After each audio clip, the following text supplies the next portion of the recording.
सभी साथियों को जय जोहार। गोविंद गुरु महाराज को नमन। इस आदिवासी अंचल में काम करने वाले इस समुदाय के स्वाभिमान हक अधिकार की लड़ाई लड़ने वाले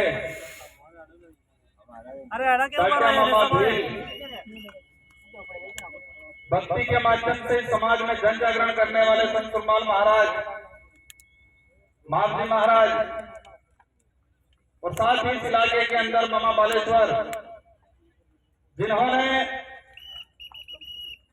आदिवासी बाहुल्य क्षेत्र के अंदर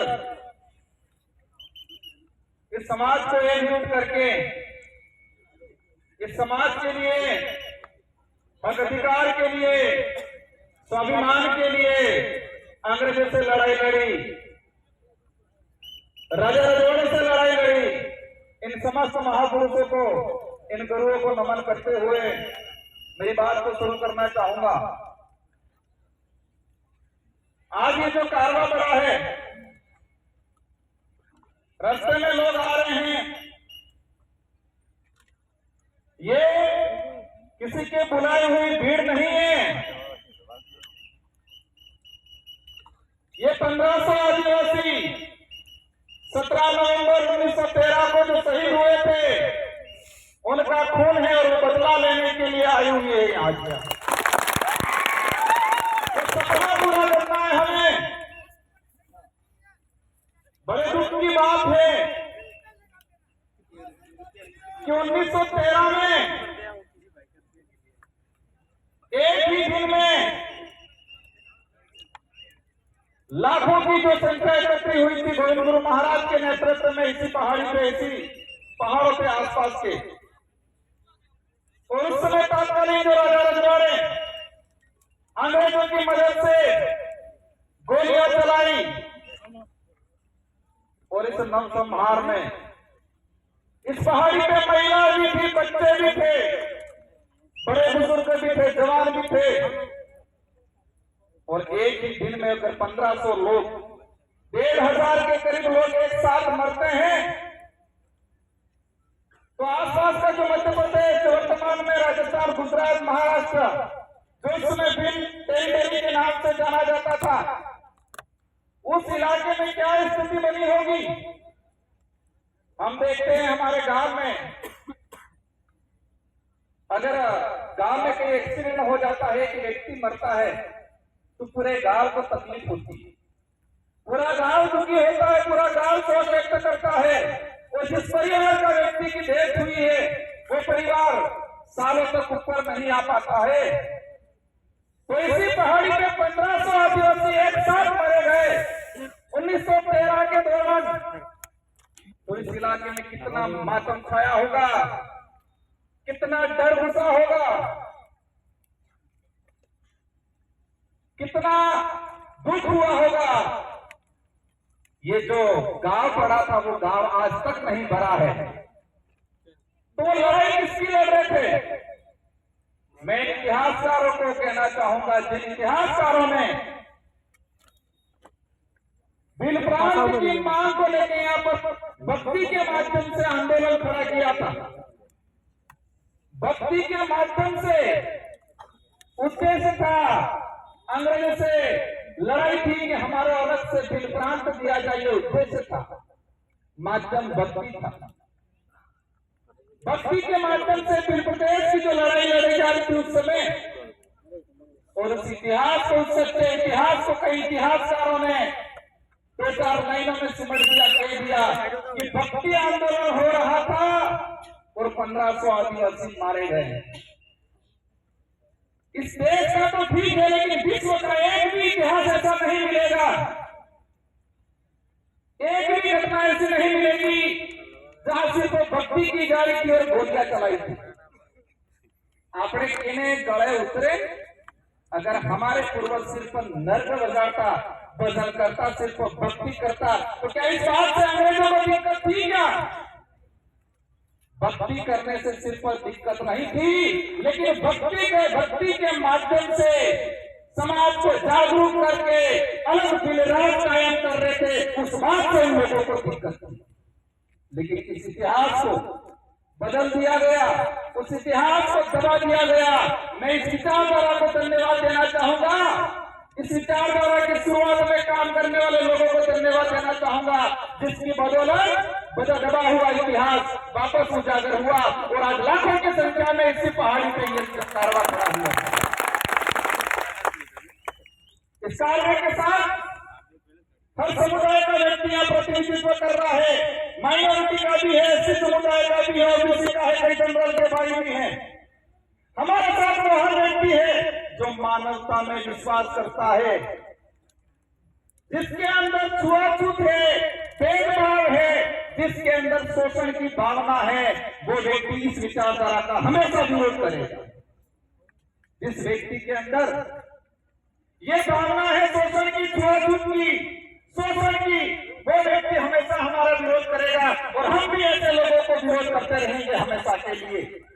हर उस व्यक्ति का, हर उस समाज का सम्मान करेंगे, हर उस व्यक्ति का सम्मान करेंगे जो मानवता में विश्वास रखता हो, जो छुआछूत में विश्वास नहीं रखता हो, जो शोषण में विश्वास नहीं रखता हो।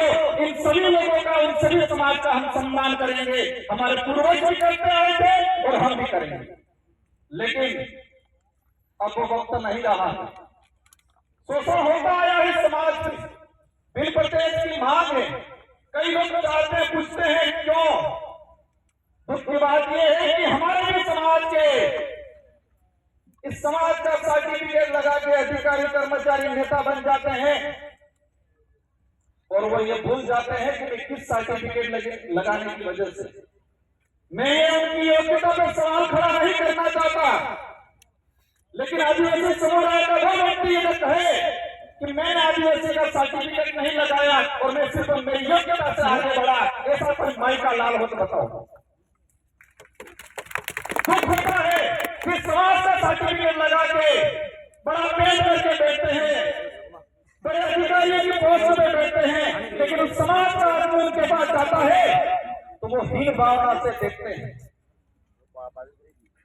लेकिन वो वक्त भी आ गया है कि ऐसे लोगों को भी समाज समय आने पे समाज के बीच में नहीं बैठने देगा और उनके अंतिम संस्कार में 4 लोग भी उनको कंधा देने वाले नहीं मिलेंगे। वक्त भी आ रहा है।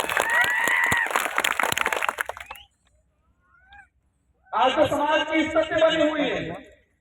बिल प्रदेश की डिमांड इसलिए है, बिल प्रदेश नहीं बनने से हमारा आदिवासी समुदाय कुछ राजस्थान में हो गया, कुछ मध्य प्रदेश में, कुछ महाराष्ट्र में, कुछ इधर गुजरात में, और उसी की वजह से हमारा समुदाय 4 हिस्सों में, 4 राज्यों में बटा।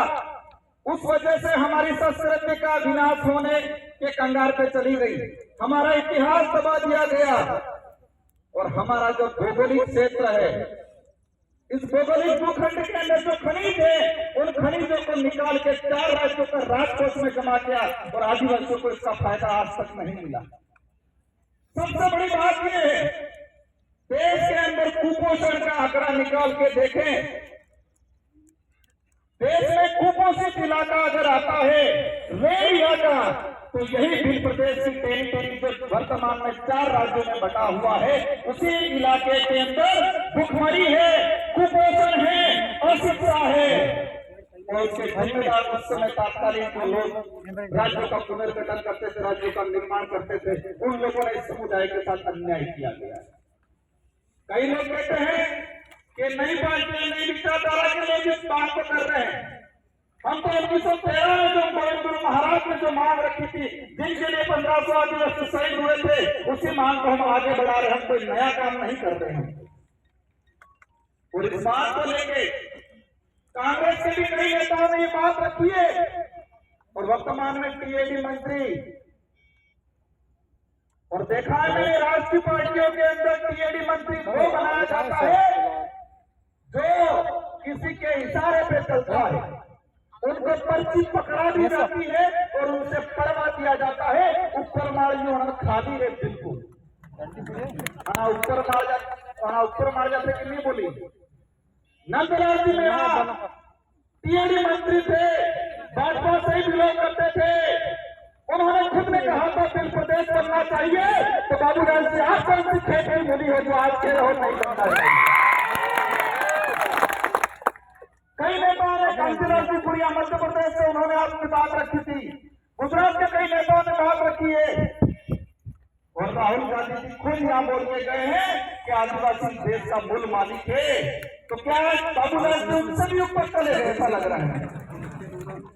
मैं कई बार कहता हूँ आज यहाँ पर जो आए हैं वो गरीब परिवार से आदमी नहीं आया है। इस आंदोलन में इस कार्य में जो पहुंचा है गरीब परिवार से, जिसके पास पैसा नहीं है, दौलत नहीं है, बड़े बड़े बंगले नहीं है, गाड़ियां नहीं है, लेकिन वो यहाँ पर आया है क्योंकि इसका जमीन जिंदा है, इसका जमीन जिंदा है। उनके अंदर ये है कि मुझे आत्म स्वाभिमान की लड़ाई लड़नी है, मेरे पूर्वजों का अधूरा सपना पूरा करना है, ये दिमाग में। हमारे भी समाज के बड़े सारे पैसे वाले ऐसे लोग जो पेट भरने की लड़ाई लड़ते हैं, सुख सुविधा अर्जित करने की लड़ाई लड़ते हैं, स्वाभिमान की लड़ाई नहीं लड़ते हैं। और ना नेशनल पार्टियों को भी हमसे यही दिक्कत है, हमें यही चाहते हैं, हमारे से यही चाहते हैं कि आप सिर्फ भौतिक सुविधा की बात करो, पेट भरने की बात करो, सरकारी गेहूं की बात करो, आप अधिकार और जल जंगल जमीन की बात मत करो, ये चाहते हैं। हम सिर्फ 2 रुपये गेहूं की बात करेंगे, हम रोटी कपड़े मकान की बात करेंगे। अगर यही बात करते हैं तो किसी पार्टी वालों को हमसे दिक्कत नहीं है, लेकिन हम जल जंगल जमीन की बात करते हैं उनको दिक्कत हो जाती है। हम धर्म की बात करते हैं उनको दिक्कत हो जाती है, और धर्म की बात करते ही पूरे आग बबूला हो जाते हैं, पूरा फपड़ जाते हैं। ये फपड़ते हैं, फपड़ते मदन दिलावर जी फपड़ गए थे, लेकिन आज पता था मानगढ़ की धरती पे आदिवासी समुदाय एकजुट हो रहा है, और उनकी पार्टी का ऊपर से प्रेशर था, और 2 महीनों बाद उनको कहना पड़ा कि मैं खुद आदिवासी हूं, मेरे पापा दादा सीतामा का अभ्यारण में रहते थे, ये बोलते वाले साथियों खोजना पड़ेगा उनके बाप दादा सीतामा का अभ्यारण में कहाँ रहते थे, क्या वो भी झूठ बनाएगी तो वाला इससे भी याद कराएंगे। इनको छोड़ना नहीं है, उस बात को छोड़ा तुमने कि जिस कौम ने अंग्रेजों से लोहा लिया, मुगलों से लोहा लिया, राजा रजवाड़े से लोहा लिया, ये बात अलग है। हमारा समुदाय भोला है, सीधा है, हम दयालु है, इसी बात का कई लोगों ने हमारे साथ फायदा उठाया है, लेकिन अब वक्त नहीं रहा, हम चतुर हो गए, सावधान हो गए। अब ये लड़ाई लड़ने वाली हम सिर्फ नेता एमएलए एमपी बनाने तक सीमित रहने वाले नहीं है। जिस तरह गोविंद गुरु महाराज का भक्ति के माध्यम से बिलराज कायम करने का उद्देश्य था, इसी तरह हम भी हमारा एमएलए एमपी बनाने के माध्यम से बिलराज कायम करने का हमारा जो लक्ष्य है पूरा करने वाले हैं। मैं इस कमांडल में विराजमान सारे साथियों से अनुरोध करना चाहूंगा, हम यहाँ पर आ गए, तालियां बजा दी, हमने 2 सेल्फियां ले ली, इंस्टाग्राम पे चढ़ा दिया, वहां तक सीमित नहीं रहना है। सबसे पहले हम सबको मजबूत होना है, और मजबूत दिमाग से होना है, क्योंकि कई बार हम कहते हैं आंख से अंधा है, कानों से बहरा है, इसको हम समझा सकते हैं, लेकिन दिमाग से अंधा है, उसका इलाज नहीं हो सकता है। आंख से अंधा है, कानों से अंधा बहरा है, पैर से विकलांग है, हाथ से विकलांग है, उसको हम रास्ता दिखा सकते हैं, वो बात मान लेगा, लेकिन जो दिमाग से विकलांग है, दिमाग से विकलांग है, उसका इलाज नहीं है। तो हमारे आसपास भी ध्यान रखना है, दिमाग से विकलांग कौन है, और देखा है राष्ट्रीय पार्टी वाले अधिकतर दिमाग से विकलांग है, उनको पर्चियां पकड़ाई जाती है, उनको बुलवाया जाता है, उनको खुद को नहीं पता है हम क्या बोलते हैं, क्योंकि वो दिमाग से विकलांग है। अगर दिमाग से विकलांग नहीं होते तो अपने विवेक से सोचते ये सही है गलत है। बाबूलाल जी आज कह रहे हैं, लेकिन उनको ये नहीं पता कि नंदलाल जी मीणा खुद चाहते थे उत्तर प्रदेश बनना चाहिए, और कई बार उन्होंने ये स्टेटमेंट दिया गया, क्योंकि वो दिमाग से विकलांग है। हम सबको पढ़ाई करनी है, और मैं इस मंच से कहना चाह रहा हूं, केंद्र सरकार से बहुत जल्दी बिल प्रदेश को लेके एक कमेटी गठित करके इसका क्राइम एरिया कितना है, इससे हमारे पूरी कमेटी गठित करके काम कराने की कोशिश रहेगी बहुत जल्दी। और साथ ही आप लोगों को भी हमारे बच्चों को पढ़ाना है, क्योंकि शिक्षा ही वही हथियार है। और गोलियों से या बंदूकों से या तीर कमान से काम हमारी कल्चर से जुड़ा रहेगा। वो अब लड़ाई कलम से लड़ी जाएगी। हमें पढ़ाई करनी है, खा पी के मजबूत रहना है, और आसपास के जो दिमाग से विकलांग है उनको समझाने की कोशिश करनी है। आज जो वर्तमान स्थिति बनी हुई है, धर्म की बात